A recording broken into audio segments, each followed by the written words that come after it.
Kadis FC menghebohkan publik dengan unggahan dalam bahasa Indonesia yang meminta rekomendasi pemain tanah air. Netizen langsung mengusulkan nama-nama seperti Rizky Ridho dan Justin Hubner sebagai kandidat kuat. Presiden La Liga Javier Tebas menyebut Indonesia berada di jalur tepat bersama pelatih Patrick Kluivert. Dengan dukungan penuh dan reputasi besar, Kluivert disebut jadi kunci menuju sejarah baru Garuda. Kekalahan telak dari Jepang jadi alarm keras bagi timnas menjelang ronde keempat. Bung Binder menegaskan bahwa permainan Indonesia masih jauh dari standar lolos ke Piala Dunia. Beckham Putra memulai tahun gemilang bersama timnas dan juara bersama Persib. Kisah masa kecilnya yang tampil di Wembley dan bertemu Zidane jadi inspirasi banyak pemain muda. Rizky Ridho, Hubner, dan Idzes dinilai jadi trio pertahanan terbaik dalam sejarah timnas. Di lini depan dan bawah, Romeni serta dua kiper diaspora tampil luar biasa dan jadi tumpuan baru Garuda. Ucapan penuh kasih Ridho kepada mantan pelatihnya bikin publik tersentuh. Relasi emosional ini menunjukkan ikatan mendalam antara pemain dan pelatih yang tak sekadar profesional.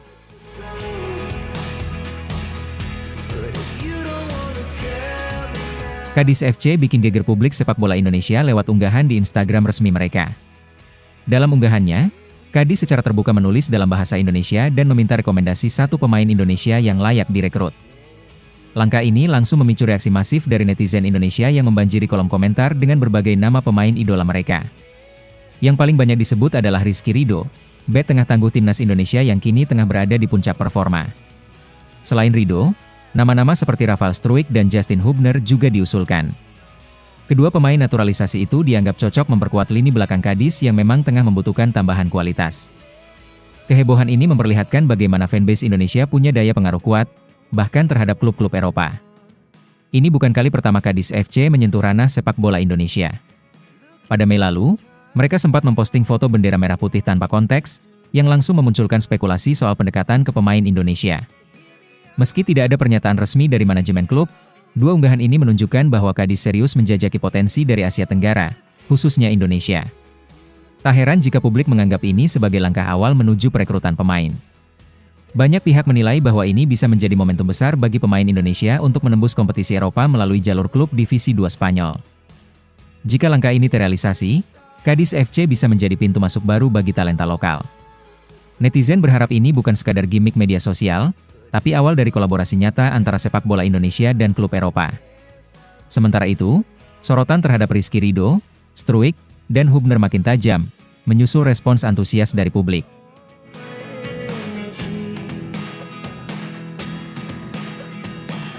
Pernyataan mengejutkan datang dari Presiden La Liga Javier Tebas soal peluang timnas Indonesia lolos ke Piala Dunia.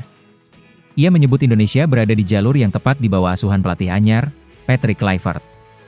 Sosok legendaris asal Belanda itu resmi menjadi juru taktik timnas sejak Januari 2025, menggantikan Sintayong. Sejauh ini, Kluivert telah mencatatkan 2 kemenangan dan 2 kekalahan dalam 4 laga awalnya. Tebas memberikan dukungan penuh kepada mantan bintang Barcelona tersebut.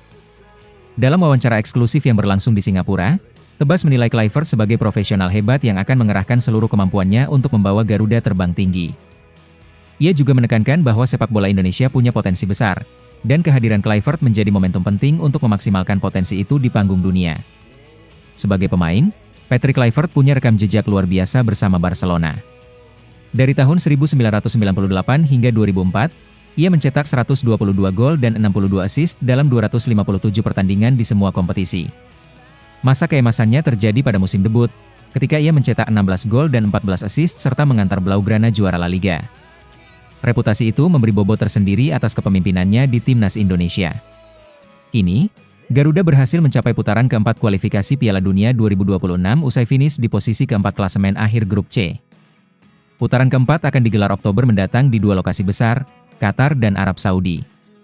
Formatnya pun tak mudah, 6 tim akan dibagi menjadi 2 grup, dan hanya juara grup yang otomatis lolos ke Piala Dunia.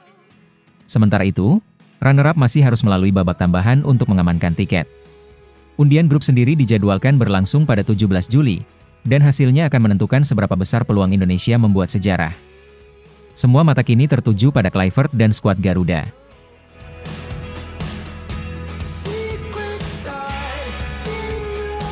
Timnas Indonesia tengah bersiap menghadapi putaran keempat kualifikasi Piala Dunia 2026 zona Asia. Fase ini akan berlangsung dari tanggal 8 hingga 14 Oktober 2025, dengan lokasi pertandingan di Qatar dan Arab Saudi. Skuad Garuda dipastikan akan berhadapan dengan lawan-lawan tangguh seperti Uni Emirat Arab, Irak, dan Oman dalam perebutan 2 tiket tersisa menuju Piala Dunia. Format pertandingan menggunakan sistem grup, di mana hanya juara grup yang otomatis lolos ke Amerika Serikat, Kanada, dan Meksiko. Namun, evaluasi tajam datang dari pengamat sepak bola nasional Binder Singh. Ia menyoroti performa buruk Indonesia dalam laga tandang pada babak ketiga. Kekalahan besar dari Australia 1-5 dan kekalahan memalukan 0-6 dari Jepang di Suita jadi bahan refleksi serius. Binder menyebut Indonesia belum punya mental tandang yang matang, karena semua kemenangan sebelumnya diraih saat main di kandang. Catatan tandang Indonesia sepanjang babak ketiga hanya 2 hasil imbang dan 3 kali kalah. Binder menegaskan bahwa jika Indonesia ingin melangkah ke Piala Dunia, gaya bermain ngawur tak bisa lagi ditoleransi. Ia menyebut kekalahan dari Jepang sebagai penampilan yang nggak ada sinkronisasi dan nggak bisa menciptakan peluang. Padahal, skuad Garuda menurunkan banyak pemain dari Eropa dalam laga itu. Ironisnya, meski komposisi skuad sudah meningkat secara kualitas, koordinasi dan kecerdasan bermain masih lemah. Ini jadi pekerjaan rumah serius bagi pelatih Patrick Kluivert dan staf pelatih lainnya. Meski begitu, Binder tetap memberikan apresiasi terhadap semangat juang para pemain yang sukses membawa Indonesia lolos ke ronde keempat. Ia mengakui bahwa lolos ke babak ini adalah capaian besar, tetapi kualitas permainan masih belum cukup untuk bersaing di level top Asia.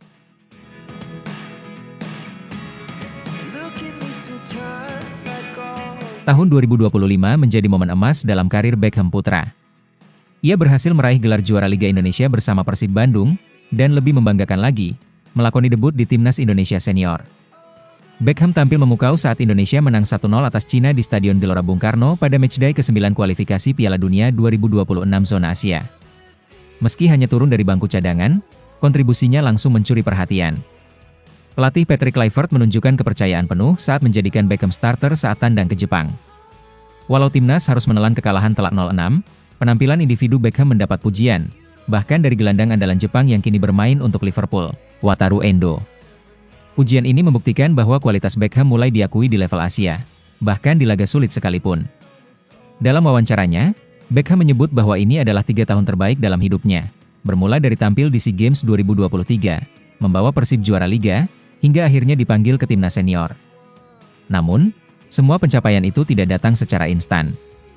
Beckham menekankan bahwa semuanya berawal dari proses panjang yang ia jalani sejak kecil. Ia memulai karir nasionalnya lewat Piala Danone U12, melewati seleksi ketat dari regional Bandung hingga tingkat nasional.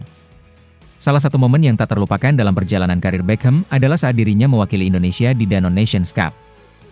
Ia berkesempatan tampil di Stadion Wembley, Inggris, dalam turnamen usia dini internasional bergengsi tersebut. Yang lebih luar biasa, Beckham bahkan sempat bertemu langsung dan berfoto bersama legenda dunia, Zinedine Zidane, yang menjadi duta ajang itu. Semua pengalaman tersebut kini menjadi fondasi kuat yang membentuknya menjadi pemain penting bagi Persib dan Timnas Indonesia.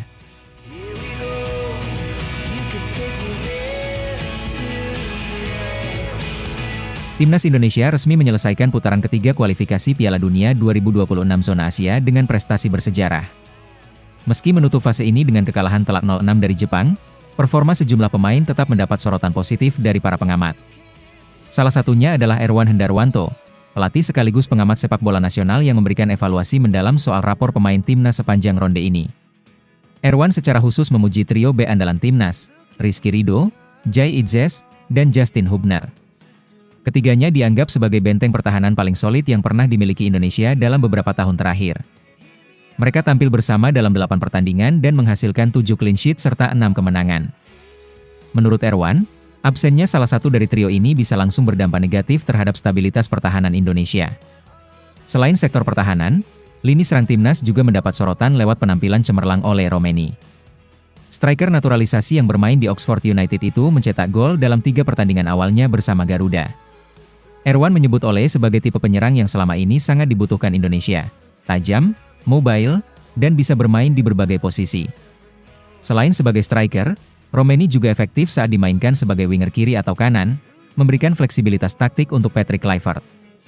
Tak ketinggalan, 2 penjaga gawang diaspora Indonesia, Marten Pas dan Emil Audero, juga mendapat kredit tinggi dari sang pengamat. Pas tampil dalam 8 laga dan berperan penting dalam kemenangan kontra Arab Saudi dan Bahrain. Sementara Emil Audero tampil dalam 2 laga terakhir, termasuk kemenangan penting atas Cina. Meski kebobolan 6 gol dari Jepang, performa Audero secara umum tetap dianggap berkualitas.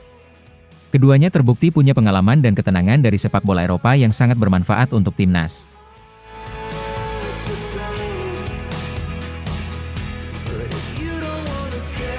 Kisah emosional datang dari Rizky Ridho, bek andalan timnas Indonesia, usai resmi menikahi kekasihnya Sandy Aulia. Namun bukan hanya momen pernikahan itu yang menyentuh publik, melainkan balasan tulus Ridho kepada mantan pelatihnya Sintayong. Dalam sebuah komentar menyentuh di Instagram, Ridho menyebut Sintayong dengan sapaan ayah, sebuah panggilan yang jarang terdengar dalam dunia sepak bola profesional, apalagi ditujukan kepada pelatih asing. Momen ini bermula dari video singkat yang diunggah Sintayong di akun Instagram miliknya. Pelatih asal Korea Selatan itu mengucapkan selamat kepada Ridho atas pernikahannya dari jauh di Korea. Meski tak bisa hadir secara langsung, Sintayong menunjukkan ketulusan luar biasa, menyampaikan harapan agar Ridho dan istrinya hidup bahagia dalam waktu yang lama. Tak hanya soal kehidupan pribadi, Sintayong juga mendoakan Ridho tetap sehat, tampil bagus di Liga, dan sukses di putaran keempat kualifikasi Piala Dunia. Balasan Rizky Ridho tak kalah mengharukan. Dalam kolom komentar ia menulis, "Ayah, aku berterima kasih banyak. Selalu jaga diri baik-baik. Aku sangat mencintaimu." Kalimat ini langsung menyedot perhatian netizen. Banyak yang tak menyangka hubungan Ridho dan Sintayong begitu dalam. Bagi Ridho, Sintayong bukan hanya pelatih yang berjasa membentuk karirnya di timnas, tapi juga sosok pembimbing, panutan, dan figur ayah dalam arti emosional. Kedekatan emosional seperti ini sangat langka di level internasional. Sintayong adalah pelatih yang tak hanya membentuk tim dari sisi taktik, tapi juga berhasil menciptakan ikatan personal yang kuat dengan para pemainnya. Respons hangat dari publik pun mengalir deras. Banyak yang menyebut momen ini sebagai simbol ikatan kuat antara pemain dan pelatih yang terbentuk bukan sekadar karena sepak bola, tetapi karena kepercayaan dan ketulusan.